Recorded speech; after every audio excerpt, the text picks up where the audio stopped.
Romantic stories बहुत ही popular ट्रोप, चाहे movies उठाओ, चाहे मांगा उठाओ, चाहे कहीं भी उठाओ, बहुत ज्यादा ओवर यूज्ड और बहुत भयंकर तरीके से बटा हुआ वाला है। आज जिस मांगा के बारे में बात करने वाला हूँ, इस मांगा ने बिल्कुल रोमांस की डेफिनेशन बदल दी। ग्राउंड ब्रेकिंग स्टोरी कहूंगा मैं। होते हैं रोमांटिक वाले जो बेसिकली लव ट्रायंगल, जो इतना ज्यादा मैं प्रेडिक्टेबल ट्रोप मानता हूँ। तो मतलब हाल पता चल जाता है, हाँ भाई एंड इसको लड़की मिल जाएगी। लेकिन इस मांगा ने लव ट्रायंगल की स्कोप को बढ़ा दिया, बिल्कुल स्कोप को पुश करा कि आप लव ट्रायंगल में कितनी इम्पैक्टफुल स्टोरी बना सकते हो, कितना उसमें लाइफ एक्सपीरियंस पैक कर सकते हो। लेडीज एंड जेंटलमैन, मेरा नाम है कुलान और आज हम बात करने वाले हैं ब्लू फ्लैग के बारे में। तो ये स्टोरी एक तो ऐसी है कि मैं इसके सिनॉप्सिस में भी मैं आपको ज्यादा कुछ बता ही नहीं सकता हूँ, क्योंकि मैं तो ये चाह रहा हूँ जितना आप बिल्कुल बिना इन्फॉर्मेशन के इस मांगा में घुसो उतना ही बढ़िया है। क्योंकि जो चीज में दिखाई आपको ऐसे सरप्राइज पता चलेंगे तो ही ज्यादा बढ़िया लगेगी। मैं लेकिन अगर थोड़ा सिनॉप्सिस तो मुझे आपको देना ही पड़ेगा यार, ऐसे तो क्या समझ में आएगा। स्टोरी फॉलो करती है 3 फ्रेंड्स को, जो कि है एक अताइची, फुतुबा और तोमा। फ्रेंड्स हैं, मतलब फ्रेंड्स नहीं है ये, मतलब अपने स्कूल के लास्ट ईयर में मिलते हैं अपने एग्जामिनेशन के टाइम पे, और अपने मतलब जब इन्हें फ्यूचर का अपना पाथ डिसाइड करना कि आगे हम क्या करना है। ये 3 फ्रेंड्स मिलते हैं, फिर आगे इनके संग क्या होता है, आगे इनकी डेस्टिनी ने कहाँ लेकर। ये मैंने आपको बहुत ज्यादा ब्रॉड सा दे दिया है, कहने को स्टोरी में बहुत कुछ था, लेकिन मैं इतना ही बता सकता हूँ ये लव ट्रायंगल है। लेकिन आगे लव ट्रायंगल के बहुत ज्यादा अलग निकल गया, इसलिए बहुत लिटरेरी स्टोरी है। और जो मैंने कास्ट बताई, जो तीनों इतने वेल डेवलप्ड कैरेक्टर्स हैं, इन कैरेक्टर्स में डेप्थ है, बहुत कॉम्प्लेक्स कैरेक्टर्स है। मतलब वही ये सिंपल फ्लैट कैरेक्टर्स नहीं है, मतलब इनके अंदर बहुत डेप्थ, मतलब बेसिकली बहुत कोई ऐसे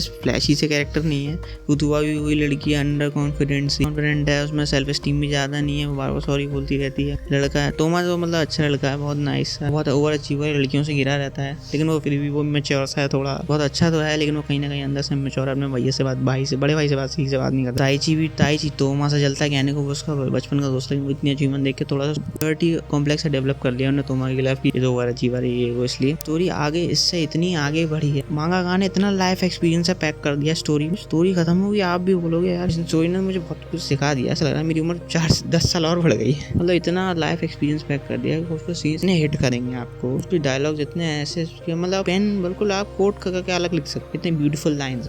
इस मांगा ने मतलब अपने थीम्स ही ऐसे टच करे हैं जो मैंने देखा किसी कोई रोमांटिक मांगा आज तक टच नहीं करता मैंने पढ़ी। जैसे कि मतलब सेल्फ डिस्कवरी, मैच्योरिटी, और जो फॉल्ट्स होते हैं वेस्टर्न सोसाइटी के, कैसे हमें सोसाइटी का पार्ट बनना पड़ता है, स्कूल लाइफ के पंगे, कोई तुमसे अगर अलग है तो उसे जेंडर की रिस्पेक्ट, फ्यूचर के प्रति इमेच्योरिटी, अपने आप को जानना, और मतलब इतनी ज्यादा मतलब डार्क तो नहीं है स्टोरी, लेकिन स्टोरी में एक काफी सीरियस टोन सीरीज स्टोरी में ये पहली ऐसी मांगा में सबसे अच्छी बात मुझे ये लगी, इसमें रोमांस का ज्यादा हुआ नहीं बनाया जो हर मांगा में होता है। मांगा में नहीं यार, मूवीज में भी बहुत भयंकर वाला होता है, प्यार, हाँ भाई हर जगह यही चल रहा है, लड़का लड़की। इसमें इतना रियलिस्टिक प्यार दिखाया है। फर्स्ट वॉल्यूम के कुछ चैप्टर में थोड़ी बहुत बात हुई है, हाँ प्यार में मैं उसको लाइक कर दी हूँ। उसके बाद भाई फर्स्ट वॉल्यूम से थर्ड वॉल्यूम तो आपको प्यार नाम को वर्ड कहीं दिखेगा भी नहीं, और कहीं आपको लगेगा लव स्टोरी बड़ी रियलिस्टिक लगी इसी सेंस में। मुझे प्यार नहीं करे, डेटिंग वेटिंग थी, लेकिन जैसे असलियत में होती है इतनी भयंकर तरीके से, बहुत पागल भी नहीं थी। एक और बात हुई, फिर थोड़ी बहुत साइंस सीन्स में नहीं हुई, यही मुझे सबसे अच्छा लगा। जो मेन चीज यही था, ये स्टोरी बहुत रियलिस्टिक है। कास्ट तो एक्सीलेंट है ये, जैसे कि मैंने बताया भाई कास्ट को आप कंप्लीट नहीं कर सकते, कैरेक्टर्स इतने अच्छे हैं। फर्स्ट वॉल्यूम से आपको वैसे भी इसमें एक बिल्डअप सा कराया जा रहा था आपकी, जो उसमें आगे कॉन्फ्लिक्ट आने वाले हैं। 2 कॉन्फ्लिक्ट तो ज्यादा कर रहा नहीं था जो लास्ट का, लेकिन जो रिविलेशन हुआ लास्ट का, जो ट्विस्ट है स्टोरी का, उसने पूरी डेफिनेशन बदल दी थी इस मांगा की, पूरी डेफिनेशन स्टार्टिंग से एंड तक आपने जो देखा था, एंड में आके इतने अच्छे तरीके से कनेक्ट हुआ है वो। और फिर जब इसमें सीन्स को दूसरे पर्सपेक्टिव से भी दिखाया, जैसे पल्प फिक्शन, अगर आपने मूवी देखी है, अपना लाइट नॉवल पढ़ी है बूई पॉप मैंटम होंगे, इसमें जब आगे दूसरे पर्सपेक्टिव से चलिए दूसरे कैरेक्टर, तो भाई इतनी कर रही रिवोल्यूशन, जब वो जो सीन्स है स्टार्टिंग में आपको बिल्डअप लग रहे थे थोड़े, इतने अच्छे तरीके से आगे जेल हुए, इतने अच्छे तरीके से आगे कनेक्ट था, आपको समझ में आया। हाँ, इसमें जब एक सिचुएशन आप अलग अलग पर्सपेक्टिव से देखो, अलग अलग कैरेक्टर से, तब पता चलता है कि भाई चीजें कितनी डिफरेंट होती है इंसान के लिए। तो इतनी लिटरेरी समझ ही गए होंगे कि लाइफ के बारे में बहुत कुछ सिखा सकती है स्टोरी। दोबारा रीड करने वाला हूँ, इसलिए मतलब मांगा मुझे बहुत पसंद आई। तो भी स्टोरी का बहुत अच्छा है, आर्ट काफी अच्छा आर्ट है, मतलब बहुत ऐसा भयंकर नहीं है, ना होना चाहिए अच्छा सीन है, बट जो उसमें कुछ सीन्स थे, मतलब जहाँ रियलिस्टिक टोन रखना चाहिए तो वहाँ मांगा ने बहुत रियलिस्टिक रखा है, लेकिन कैरेक्टर्स को ऐसा जानवर थोड़ा बनाया, मतलब जानवर लिटरली नहीं, मतलब थोड़ा उनका कैरेक्टर्स का आप डिजाइन देखो, थोड़ा जानवर से मिलर लगता है। मतलब जैसे कि फुतुबा है, वो थोड़ी गौर से देखो आप, शक्ल जैसे ही है, इनमें थोड़ी हैमस्टर जैसी लगती है।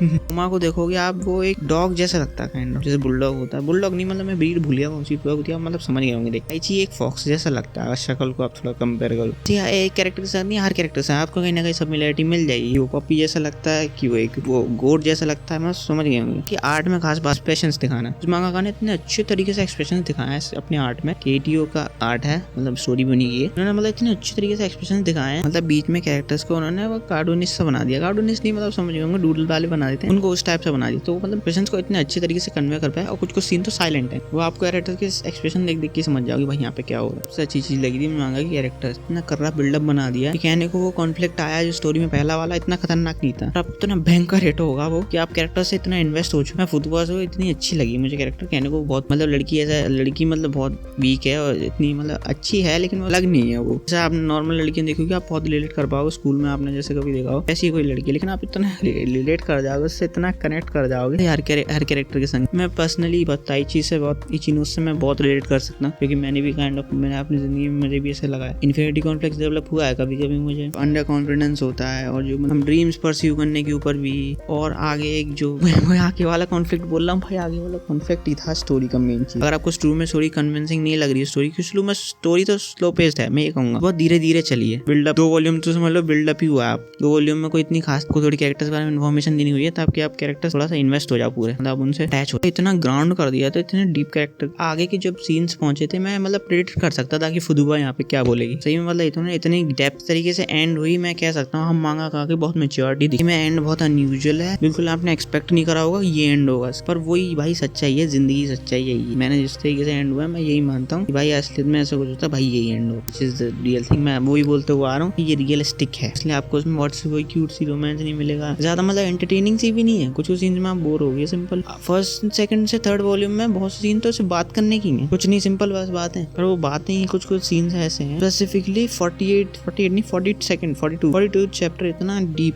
चैप्टर था जब उनका कन्वर्सेशन हुई थी कि अब लड़की मतलब एक लड़की लड़के से क्यों नहीं बात कर सकती, मतलब लोग गलत क्यों समझते। वो कन्वर्सेशन इतना करना लगता है, वो कन्वर्सेशन आपको इतना हिला के रख देगा अंदर से भाई। वो कन्वर्सेशन क्या आपको मतलब पूरी स्टोरी हिला के रख देगी इसकी। ये स्टोरी वाकई में बहुत वर्थ इट है। मैं ये सीरियस नोट पे कहूँ, स्टोरी में आप क्रिटिसिज्म भी नहीं निकाल सकते। बहुत छोटी स्टोरी है, अराउंड 54 चैप्टर्स, 8 वॉल्यूम है, 2.5 घंटे में करीबन आराम से आप खत्म कर सकते हो, 2.5-2 अगर जल्दी पढ़ते हो तो। लेकिन आप बोलोगे हाँ भाई इसकी मतलब मानता हूँ ऑडियंस अलग ही है। अगर आप अप्रिशिएट कर सकते हो सीरियस रियलिस्टिक फिक्शन नॉवल पढ़ते हो तो ये आप उसको ब्यूटी को अप्रिशिएट कर सकते हो, क्योंकि बहुत सीन से ऐसे हैं भाई आपको समझ में भी नहीं आएंगे। सही में 1-2 सीन तो मैं सोचता हूँ अभी भी डायलॉग रीड करने के बाद मैं ठीक से समझ में आया। मेच्योरिटी वाली बातें या फिर इतने बड़ा वाली बातें हुई थी जब कहाँ पे कि तोमा के भाई से जब उसकी बात होती है कि आगे आपको क्या, तुम फ्यूचर में क्या करोगे, तो वो कन्वर्सेशन इतना करना लगता है। ऐसी ये इतनी अच्छी लगी थी, मतलब उन्होंने पूरा मुझे हिला दिया, पूरा पर्सपेक्टिव बदल दिया। स्टोरीज में कहता हूँ इसलिए तो होती हैं, सिर्फ एंजॉय करने के लिए नहीं, ये स्टोरी को होती है आपको पर्सपेक्टिव बड़ा कर देती है, आपको मतलब बहुत कुछ सिखाती हैं। मैं कोई क्रिटिसिज्म नहीं निकाल सकता, क्रिटिसिज्म में बस एक चीज कह सकता हूँ, एंडिंग थोड़ी कुछ लोगों के लिए रश्ड हो सकती है, एकदम सीधे इतनी फुलफिलिंग सी चीज पहुंच गई थी, तब आपको फिर पता चला कि यार ये हो गया, तब वो आगे धीरे धीरे एक्सप्लेन हुआ एंड में क्या हुआ। अगर आपने स्टोरी स्टार्टिंग से पढ़ी है बहुत अटेंटिवली, अगर आपने मांगा पढ़ी है तो आप समझ गए होंगे कि हाँ भाई यही होना स्टोरी में। अगर आपने कैरेक्टर्स को छोटी छोटी चीजें जो हिंट दे रहा था ऑथर, आपने वो अच्छे से ऑब्जर्व करा है स्टोरी में कर रहे हो तो आप समझ गए होंगे हमारी इसका एंड यही होना था। मेन बात तो ऑथर ने इतने अच्छे तरीके से पर्सपेक्टिव के संग खेला है और आपको स्टार्टिंग से ही, अब तो पढ़ने के बाद इसको मजा आएगा, जब आप उससे दोबारा पढ़ोगे तब आप देखोगे कि ऑथर ने शुरू से इसके एंड के बारे में इशारे देने चालू थे, मतलब स्टार्टिंग से ऑथर ने सोच के रखी थी, पूरी डाइट नेट बना रखी थी। बस क्रिटिसिज्म बस मैं एक ही कह सकता हूँ कि बस यही लगा मुझे, थोड़ा एंडिंग कुछ लोगों के लिए रेस्ट हो, मुझे भी थोड़ा सा लगा था, लेकिन आप पीछे का कॉन्टेक्स्ट पढ़ो तो शायद नहीं लगी, मेरे को लगी थी, पर मैं सीनियर नोट में यही कहूँगा। दैट असाइड स्टोरी में कुछ कमी नहीं है, बिल्कुल ब्रिलियंट, एकदम pure youth, pure love story. ये मांगा वाकई में बहुत एंड मैं यही कहूँगा कि भाई ये स्टोरी बहुत ब्यूटीफुल स्टोरी है, आपको वाकई में बहुत कुछ सीखने को मिलेगा, इसमें बहुत रिलेबिलिटी है। आप पढ़ने के बाद दोबारा जरूर पढ़ोगे तब उसको आप अच्छे से अप्रिशिएट कर पाओगे। सीरियस और मतलब सीरियस नहीं, मतलब कॉमेडी है ऐसी बात नहीं, थोड़ा स्प्रिंकल्स करें कॉमेडी के, लेकिन आप जो स्टोरी होती है आपको लगे यार ये नया था, मतलब आपको पूरा हिला के रख दिया, तो मैं ये डेफिनेटली कहना ये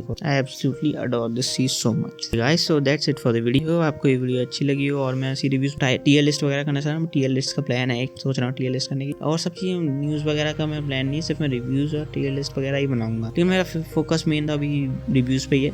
जितने ज़्यादा रिव्यू हो सके, मैं लाइट नॉवेल्स भी पढ़ रहा हूँ, लाइट नॉवेल्स की रिव्यू हो सकता है करूँ, मैं पोल डाल दूँगा या फिर आप कमेंट्स में बता। So that's it for today guys, if you like the video और सब्सक्राइब कर लो भाई, मांगा पड़ते हो ऐसी भयंकर स्टोरीज लेके आऊँगा मैं आपके लिए, और I will see you in the next video guys, bye bye.